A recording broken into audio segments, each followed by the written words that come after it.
Alright, we're back for more Viking-ish adventures in the Banner Saga. Here. Pausing to catch your breath, you glance backward to see the caravan stretched out past the point of safety.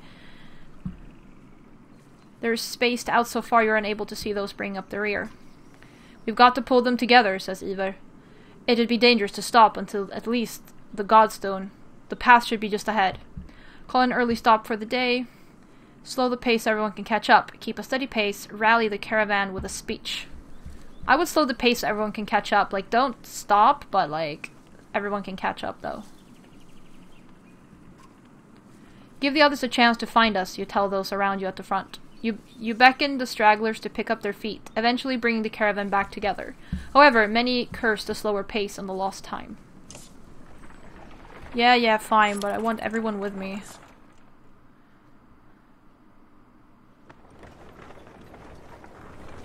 Okay. The Godstone, I guess. Hello. No Varl. 270 clansmen, 45 fighters. Alright.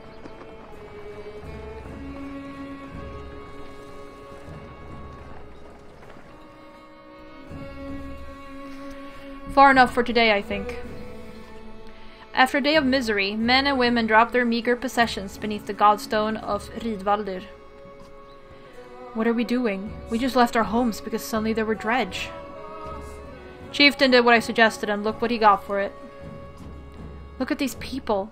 Somebody has to hold them together. That's you, Rook. How am I supposed to do that? What do we do if we run into more dredge? But you're the dredge killer around here. What do we do if we run into more dredge? You mean when? I'll be honest with you. These men can't take on dredge by themselves. I expect we'll lose 2 for every slag we take down. So we run?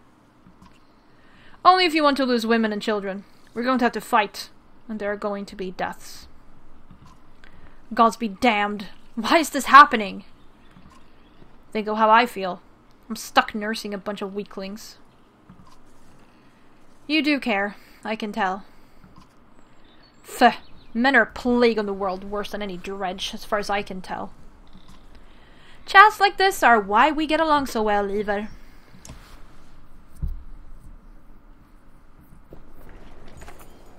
You sleep poorly, the sun forever stuck to an eternally bright sky. Before the others rise, you find yourself staring over long, low hills covered in pine.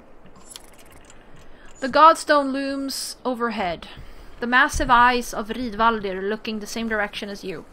Inspect the stone, get ready to move on. I'm gonna inspect the stone. The weathered stone doesn't see many visitors. Not much reason to travel so far east. When hunters come through, they sometimes stop to give offerings, out of habit more than anything else, now that the gods are dead. Frostvellr was the god of hunters and of wild beasts, occasionally seen roaming the land as both man and wolf. He was always depicted in effigy with his terrible spear. You wonder what he'd think about his woods being full of dredge now. A young girl from the caravan approaches you. I made this for you, she says, handing you a crude necklace carved from a branch she must have found nearby. Thank you for saving my mama, she says, before running back to her tent. Back at your tent, you rouse Alette, who clings to your arm until she's completely awake. Bad dreams. Eventually the camp is broken down, and it's time to move on to Frostvellr. It feels like an end more than a start. Gained item, Bjarken Rune. Achievement unlocked, Godstone Frostvellr. Alright. Steam achievement. Alright, hoping all the supplies I bought last. I guess I could have ignored the item and bought more supplies if I'd known. The caravan halts when a group of men appear on the trail, weapons at their feet. We've seen the dredge in your wake, says one. We don't wish to meet them alone. If you'll let us join you, we'll show you a watering hole with enough animals to fill those supply wagons. An inherent fear of strangers raises mutters from the caravan. Allow the men to join you. What are you doing out here alone? Refuse the men and make sure they don't follow. What are you doing out here alone? We were hunting here for food when the dredge found our village, says the man. When we returned... He looks away, unable to finish. Let's allow them to join us and then they can murder us all in our sleep. Yay! If you'll be no trouble, come along, you say. The men cautiously join your ranks and prove trustworthy. The hidden watering hole nearby is teeming with animals, and soon your supplies are nicely restocked. Ooh! Oh yeah, plus 12 fighters, plus 5 renown, plus 18 supplies. Yep. Oh yeah, there's all days. Okay, yeah. During a rest, one of the men get too drunk and end up splashing mead in a warrior's face. A brawl erupts. Many thrown fists and a broken bone later, the instigator, Rafn Svarter, is tossed on the ground at your feet. Angry clansman looking for satisfaction. His personal defense is little more than drooling mumbles. Coerce a public apology from him, tie him up until he dries out, laugh off the scuffle, and curse the others to let the issue drop.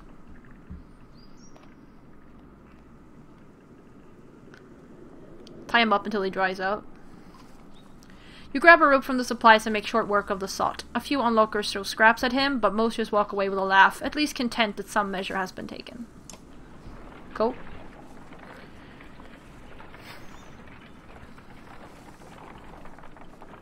I don't think we need to camp.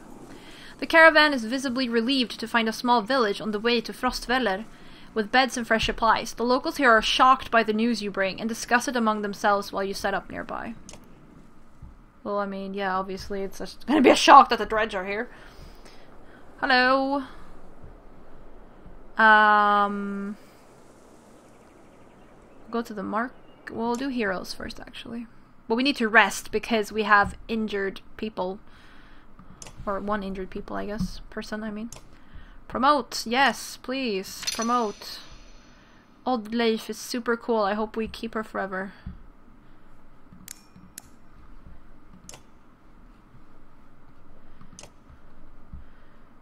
Oh yeah, we have this. What does it do? Bjarken Rune. A crude medallion made from the branch of a tree found above the godstone Ridvaldir, carved with a curious rune. Dodge strength. Okay, you know what? You can have this. There we go. And she got plus armor, plus strength, plus will. Oh, that's fine. Alright, let's buy more supplies. And if they have items.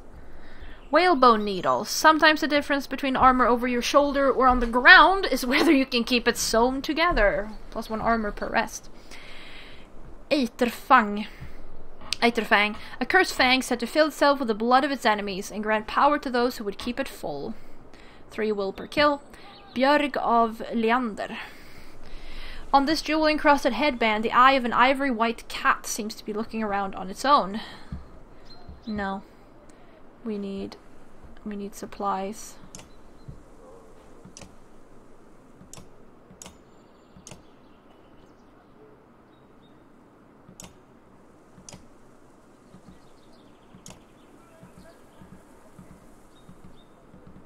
Oh, they only have 24 supplies. Okay, no, I'm gonna buy all your supplies, please.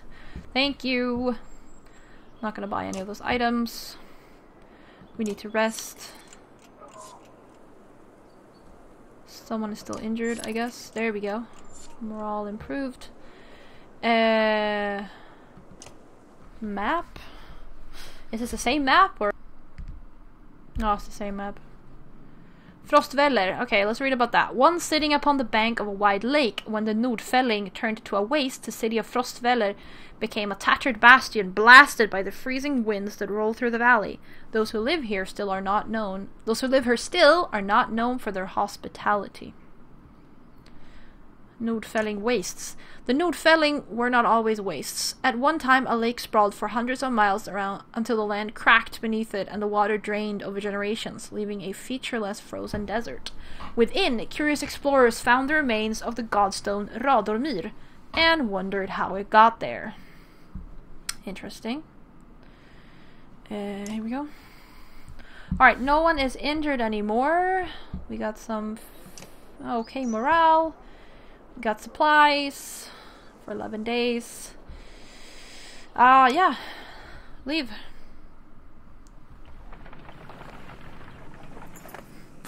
You're only just outside the village when 2 men in red approach. My name is Hogun, says one, gesturing to the other. My brother is Mogun, of course. Many from the village wish to join you to Frostvellr. Or Frostvellr, maybe.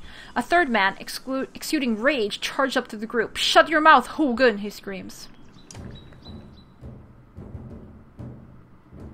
What's going on? These bastards don't speak for us. They've been trying to divide the village since you got here. True. You can keep whoever wants to stay and die. The rest of us will go with the reasonable people of Skoger. I'll have you both gutted before I let half the village desert. Behind the angry villager, a mob of armed thugs have appeared, all furrowed brows and nervous stares. You both know what will happen to the rest of us if the fields are abandoned. Nobody leaves.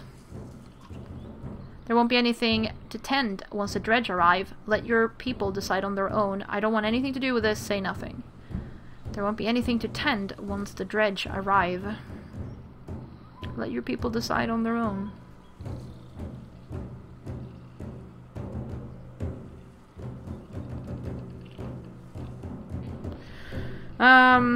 Kind of feel like we should say much, that like it's not our problem technically.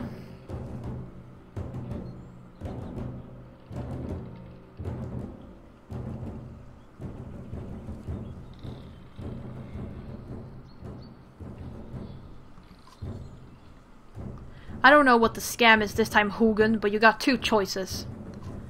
Get back to work, or I'm finally putting you on the ground. Mugen, what do you say? Thought it was unfair that he only asked me. Mugen draws his axe slowly, followed by Hugin. Despite their confidence, the brothers are significantly outnumbered. I think I make a poor farmer. Sell this yourselves, don't get involved. I won't kill men for defending their homes, side with the villagers. Either let's make this a fair fight, side with the brothers.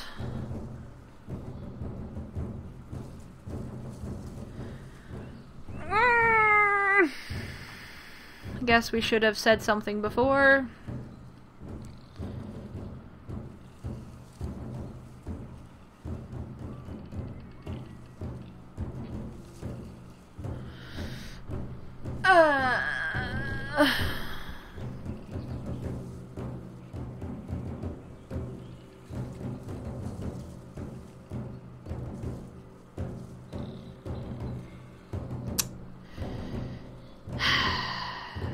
Okay, blah, blah, blah, blah, blah. I've kind of already stayed outside, so I guess we should continue not being involved. Don't get... okay, fine. You step back as one of the thugs lunges forward and is caught in the ribs by Hugin's axe. The air soon rings with the sounds of screams and axe heads against shields. 4 men lie dead on the ground before the others run. You hurt, Mugen? No, we should have done that years ago. Nah, I can't go around killing for no reason. This was a good reason.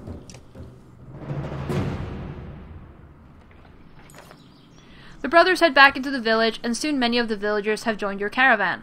Hugin introduces you to his young son and wife, all grins, unconcerned about the fact that you never agreed to let them come. You don't bother arguing. Before long, you set out again. Okay. Okay, no, I'm fine with that, honestly. I'm fine with that.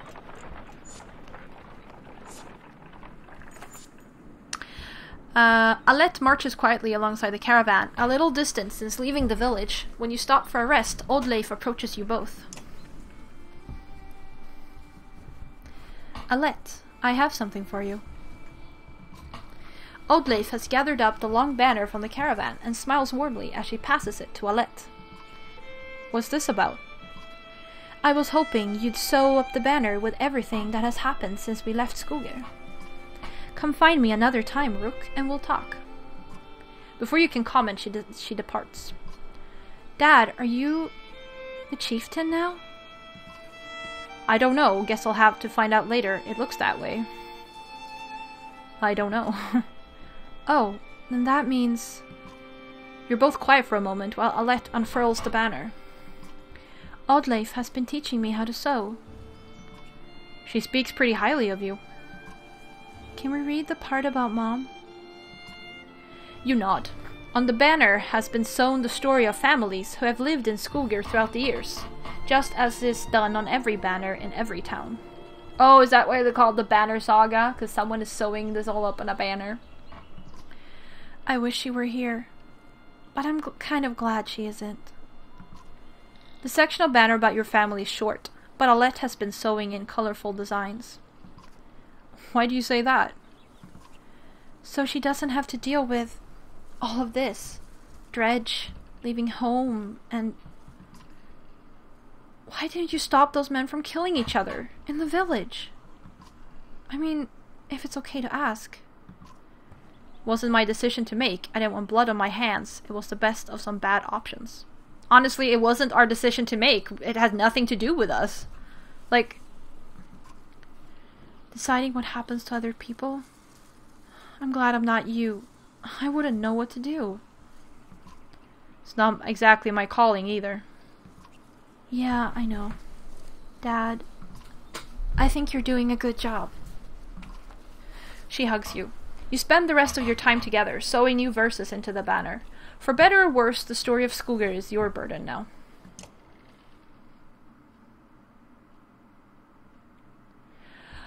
Okay, fine, I'm unhappy with all my choices. I feel like the game is throwing it in my face, but I'm pretty sure the game would do it. You know, whatever you chose, the game is still gonna throw it in your face and be like, haha, something's bad about your choice. Haha, something's bad about your choice. You can never do anything completely right, because that's the point, right? Someone's gonna be unhappy with your choice. Whatever you do. Ha ha ha ha. It's just like, oh, thanks. Yeah. I feel great now. Thanks, yeah. Is there a market here? Oh, okay. She moved. There's no market here. Oh, I guess we're just camping. Alright. How are you doing, Odd? I'm alright. Not at first. Sometimes when a loved one dies, people say it doesn't sink in for a while. It sunk in for me right away. People tell me I'm a strong woman. It's funny. My father named me Oddleif before I was even born. He wanted a boy so badly. Strong woman. What does that even mean? It means you're strong for being a woman, but you're just a woman. You can never be actually strong. Just like gamer girl. You can't be an actual gamer, but you're kind of okay for being a girl. Like, kind of. I never cared for that expression. It means you're going to be okay. People look up to you. I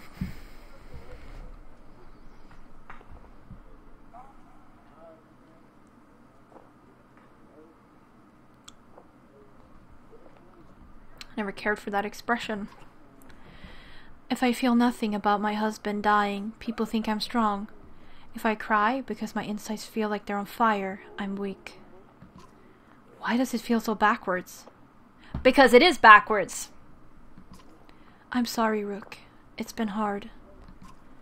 You're not sure what to say. In the many years you've known the chieftain's wife, this is probably the most you've ever talked. You asked me to come find you? Yes, it's about the banner. I thought about it a long time. He asked me to give it to you, you know, if something happened. Why me? Your family, you should carry it. What would you have done? Huh. Why me? He always depended on you, Rook. It should be mine. I could carry it. But I thought about why he named you. I get it. They won't follow a woman. Families would leave. Our banner would be divided. Wow! What bullshit people you got in your village? Okay. Let's not take someone who's actually competent at this. Let's take some other person just based on gender, not about skill or competency or anything. Oh wait, that's actually... sounds like modern day society. Okay, cool. Fun times. I think they would follow you. I would vouch for you. You're probably right.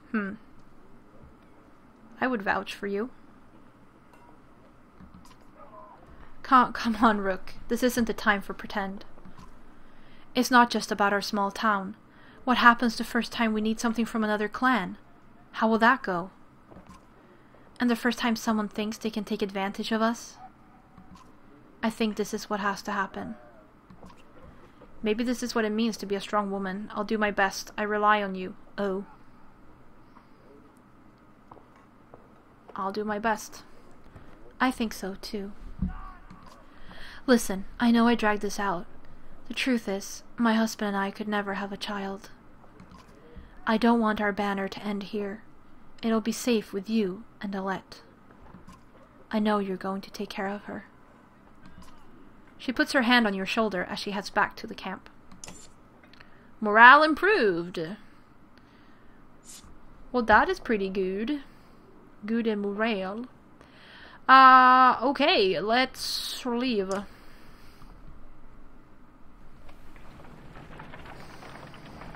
Let's continue. Oh, at a small split in the trail, a few fighters stop to speak with you, each carrying a single pack.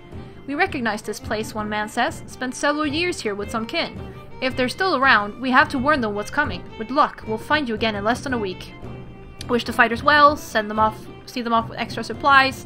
Remind everyone that they're free to do as they please. You think you'll survive out there on your own? Tell them they're needed here. Send them off with extra supplies. If that's all you're taking, you may never make it, you say. Grabbing a few items from a supply wagon, you strap the additional provisions to their backs. Search for families instead of food, you say with a smile. The men clasp wrists with you before departing. That's fine. I think we have, like, okay. Complaints of Svarter's excessive drinking have resurfaced. This time the man stumbled over some tent ropes, pulled the snagged canvas through a campfire, nearly setting the supply wagon aflame. Clansmen put out the fire on both the wagon and Svarter's leg before leading him to you. Punish him physically, ban him from camping near others in the future. This man drinks nothing but water from now on. Seriously. Svarter groggily agrees, slurring his way through promises to quit being such a nuisance. Many of the onlookers snort or roll their eyes, but go back to their business. Somehow, you doubt it'll be long before Svarter manages to find another drink, whether you'll allow it or not. I guess. Dredge! Shouts a man from the back of the caravan. It's Svarter, the unabashed drunk, staggering toward you, looking not entirely sober.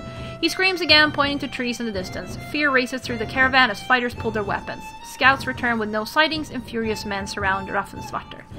Banish the drunkard from your caravan, let your clansmen deliver justice, ready yourself against Dredge just in case.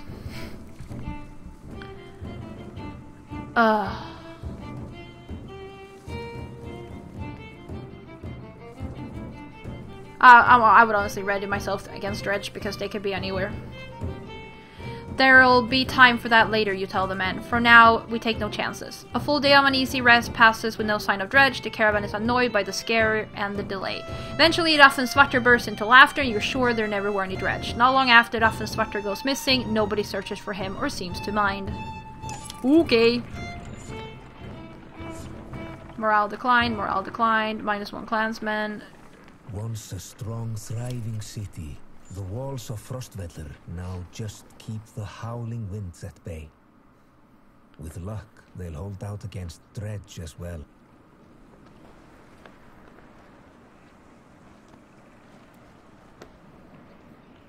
Yep.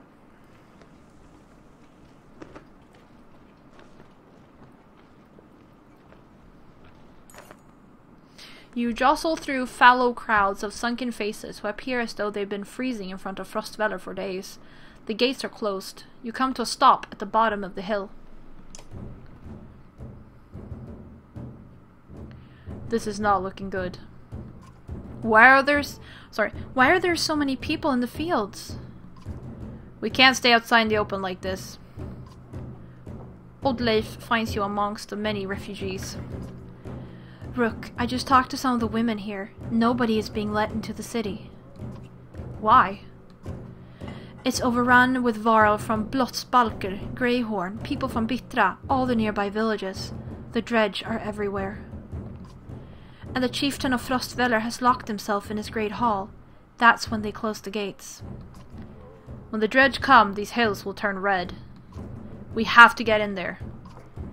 We're getting in the wall somehow. I want to know more about what's going on in there. Let's lay low for now, see what happens. Where else could we go? I don't know what to do. I want to know more about what's going on in there. I see a lot of people gathered around the rest houses and the gates. We could find out what they know. How would we get in anyway? They closed the gate. I can get the gate open.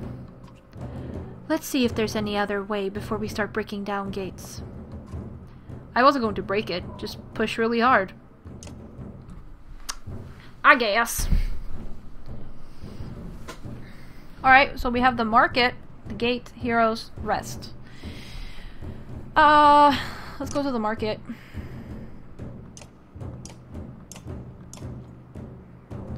Oh, we can buy... They have horse skor. Skor is shoes. Shoes made from the hooves of horseborn have long been rumored to make one faster, if not cold-hearted. Whalebone needle. Sometimes difference between... Yeah, we've seen that one. I think we have the tortoise band. And Haldan's razor. A well-owned razor crafted by Haldan, known for a steady hand, calm presence, and a will to exceed limits. Alright, I don't think I care about any of these, really.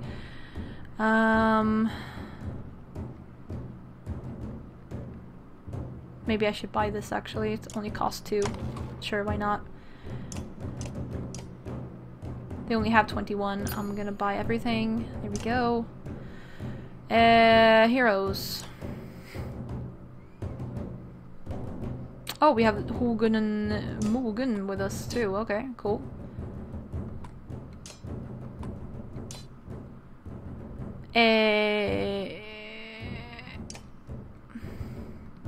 You could actually take this, I think. Oh. I don't know. Maybe. Oh, you actually... It almost has level 3, though. Just one more kill.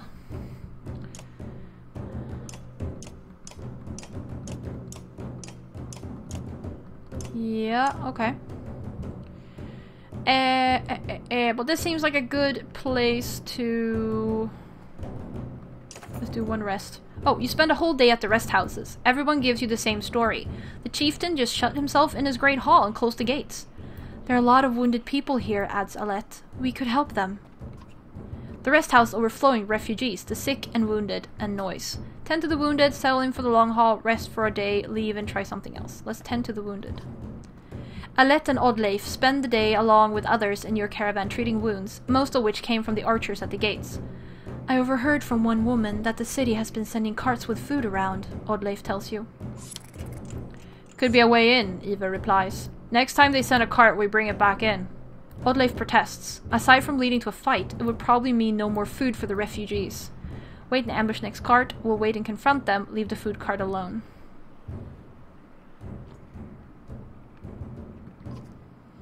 Keep your sword down till we need it, you tell Ivar. We'll make a deal unless they're looking for a fight. Early the next day, you spot another cart leaving the gates of the city. After they've thrown their scraps to the refugees, you approach. No, I didn't mean to advance story! Oh, crud. Stop. My friend wanted to talk with you. It's not what I wanted. Think I can guess why. If we knew there were more fighters and Varl out here, Ekil might have brought you in the city. Who's Ekil? You can get us in the city? Why shouldn't we just take this cart back ourselves? Who's Ekil? He's in charge up there. In charge of what? Better let him explain. I don't think so. We're done here. I think we'll just take this cart ourselves instead. Fine, let's go. He nods. You follow him back up to the gates, where they open the doors for you. A man clad in black approaches as you step inside. What in the depth is this? The man orders his guards to get the doors closed again before more refugees notice. You said you wanted fighters. You heard about the chieftain? We heard he's hiding out. In the Great Hall. Oh really? Think you mean hiding out in a grave? He's eating worms, if that wasn't clear. What happened in there? Here. Soon as they heard Dredge were coming, anyone who couldn't swing an axe got one to the head. That's the short story, anyway. At least 3 clans in here warring over turf and food, and the worst are the godforsaken Varl. He eyes Ivar and shrugs with exaggeration, as if simply stating the obvious. We're in more danger here than out there. Look, I was in charge here before things went to crap. We've got some people who can fight. You've got some people who can fight, you've got your own Varl that counts for something. I can keep your flock safe in the Great Hall. You fight for me, and to take back Frostvellr.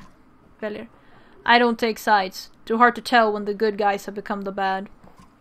Fine, cut these sheep loose and watch your own asses. What do I care? All I want to do right now is get out of the damn streets. Think carefully about what you want. We'll join you for now. We'll fend for ourselves inside Frostvellr we're not staying here. Let us out. I was gonna cut the episode. Oh my gosh. Okay, I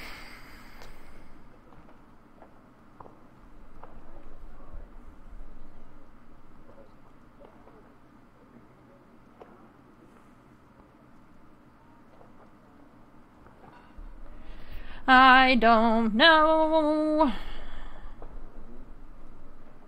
I guess we'll join whatever. Good, because whatever else you were thinking would have been a bad idea. Ekil shouts to his men, and with the gates closed, you follow him down obscured alleys. Hope we know what we're doing. Making it up as we go, Ivar. Chapter 3, Little Did They Sleep. Okay, game, let me pause. Alright, so we're leaving Rook, going back to Ubin. Or Hakon, I guess.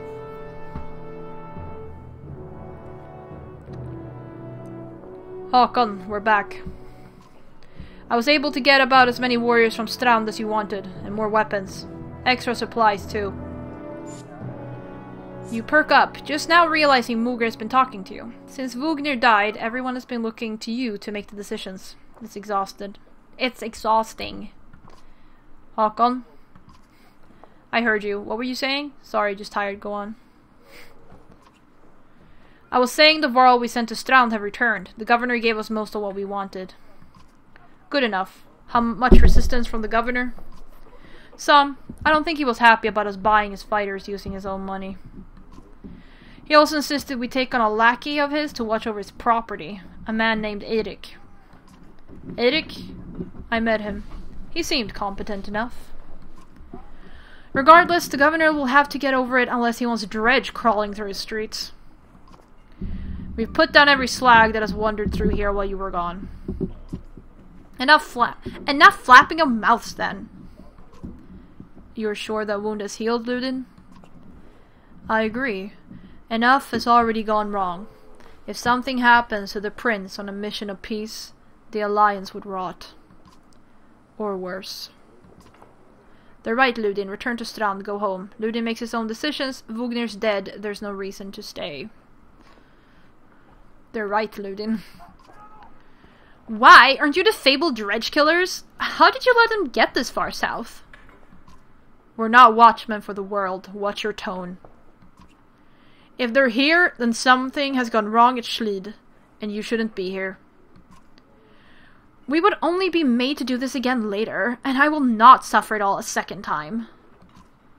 Either take us through the wandering road, or do your job and slaughter some dredge. Ludin turns abruptly with a scowl. He stamps back to his ring of tents and followers. Wandering road's not an option with this many. I should crush that boy's skull with one hand. Oh, I could crush that boy's skull with one hand. If Ludin won't be deterred, you'll have to deal with it. Don't let Ludin get to you. Let's go. I'm sick of looking at this dump. What do I tell the warriors, Hakon? Tell them to be cautious, no more losses. Tell them we cover the mountainside in dredge bodies. Tell them we won't stop until Schlid is retaken. I mean, I would be cautious. Will do. Give the word and we'll set off. Oh, maybe I talked too fast. Whoops. Okay. Is there a market here? No. Okay. Now, end of the episode. Thank you very much for watching, and I will see ya.